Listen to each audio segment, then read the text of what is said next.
தமிழர்களுடைய பாரம்பரிய இனிப்புகள்ல ஒன்று தான் சுசியம். தீபாவளி நேரங்கள்ல எப்படி அதிரசம், கொழுக்கட்டை இது மாதிரி ஸ்வீட்ஸ் செஞ்சு நம்ம சாப்பிடுவோமோ, அந்த மாதிரி தான் சுசியமும் கூட. இந்த சுசியம் செய்யறது ரொம்பவே ஈஸி. ஒரு சில இடங்கள்ல இத சுழியம் அப்படின்னு சொல்வாங்க. நான் பாசிப்பருப்பு வச்சு தான் இன்னைக்கு சுழியம் செய்ய போறேன். 1 கப் அளவுக்கு பாசிப்பருப்பு எடுத்திருக்கேன். இத வாஷ் பண்ணிட்டு குக்கர்ல சேர்த்துக்கிறேன். 1 கப் அளவுக்கு பாசிப்பயிறுக்கு 1 கப் அளவுக்கு தண்ணி ஊத்துனா கரெக்ட்டா இருக்கும். 3 விசில் வந்ததுக்கு அப்புறமா ஆஃப் பண்ணிடலாம். 3 விசில் வரட்டும். இது அப்படியே இருக்கட்டும். இப்போ ஒரு தேங்காய் மூடி எடுத்திருக்கேன். இதோடைய மேல் தோல் சீவிடுறேன்.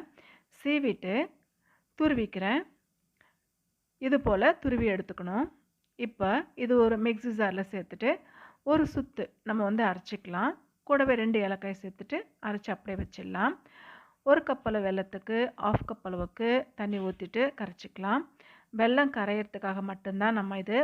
ஏன்னா மண்ணு, தூசு ஏதாவது இருக்கும் இல்லையா? அதுக்காக தான். இப்போ 3 விசில் வந்ததுக்கு அப்புறமா எடுத்து பார்த்துட்டோம்னா நல்லா வெந்து வந்துருச்சு. தண்ணி எல்லாம் கூட ட்ரை ஆயிடுச்சு. இப்ப இப்படியே இத மசிச்சுக்கலாம். நல்லா வெந்து வந்துருச்சு. நல்லா மசியுது பாருங்க. மசிச்சுட்டு தனியா எடுத்து வச்சிரலாம்.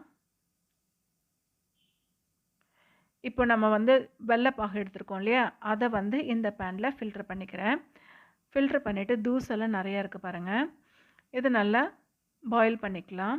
பாயில் ஆனதுக்கப்புறமா நம்ம மசிச்சு வச்சிருந்தோம் இல்லையா? பைத்தம் பருப்பு. அத இதில சேர்த்துக்கிறேன்.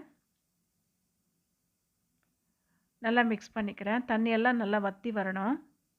அது வரைக்கும் மிக்ஸ் பண்ணிக்கலாம். நான் 3/4 கப் அளவுக்கு தேங்காய் துருவல் எடுத்திருக்கேன். இத சேர்த்து மிக்ஸ் பண்ணிக்கலாம்.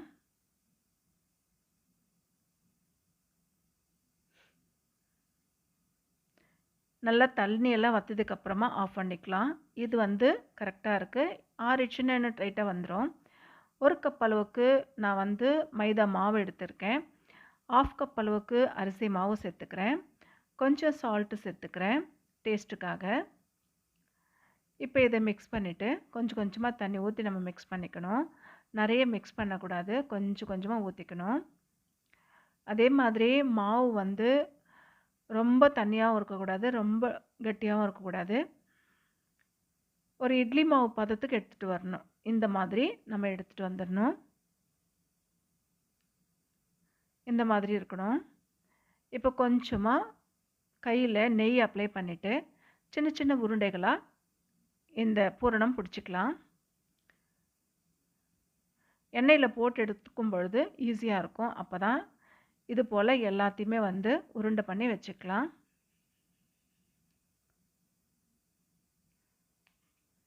இப்போ எல்லாத்தையுமே வச்சாச்சு.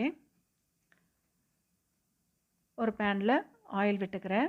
ஆயில் சூடானதுமே நம்ம கரைச்சு வச்சிருந்தோம் இல்லையா? அந்த மாவுல டிப் பண்ணிட்டு எண்ணெயில போட்டு பொரிச்சு எடுக்க வேண்டியது தான்.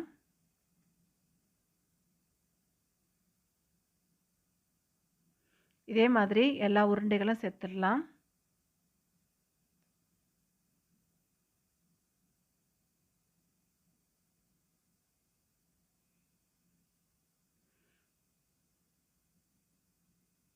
ஒரு பக்கம் வெந்ததுமே இன்னொரு பக்கத்தை நம்ம திருப்பி விட்டுக்கலாம்.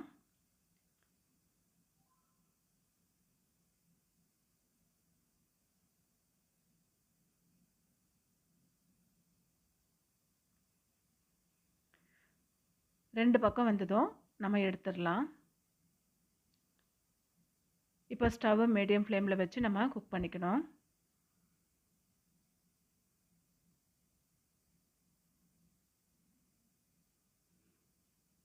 சலசலப்பெல்லாம் அடங்கி வந்துட்டுருக்கு. நல்லா வெந்துருச்சு 2 பக்கமும். இப்போ நம்ம எடுத்துடலாம். அவ்வளோதான், நம்மளுடைய பாரம்பரிய முறையில் சுசியம் தயாராகிடுச்சு. அடுத்த முறையை நம்ம போட்டு எடுத்துக்கலாம்.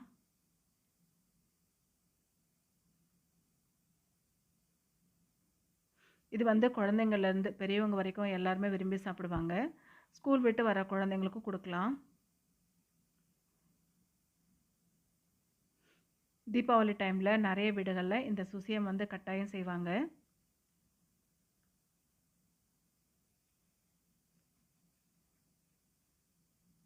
இது இன்னொரு பக்கம் திருப்பி விட்டுட்டு நம்ம எடுத்துட வேண்டியது தான்.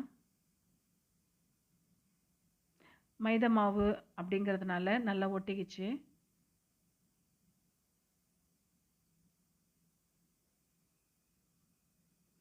இதே போல் நீங்களும் செஞ்சு பார்த்துட்டு எப்படி வந்திருக்குன்னு கமெண்ட் பண்ணுங்கள். நம்மளுடைய சேனலை சப்ஸ்கிரைப் பண்ணாமல் பார்க்குறவங்க சப்ஸ்கிரைப் பண்ணிவிட்டு பாருங்கள். பக்கத்தில் இருக்க பெல் ஐக்கானை கிளிக் பண்ணிக்கோங்க. அப்போ தான் அடுத்தடுத்து புது வீடியோஸ் உங்களுக்கு நோட்டிஃபிகேஷனில் வரும். சூப்பராக தயாராகிடுச்சு சுசியம்.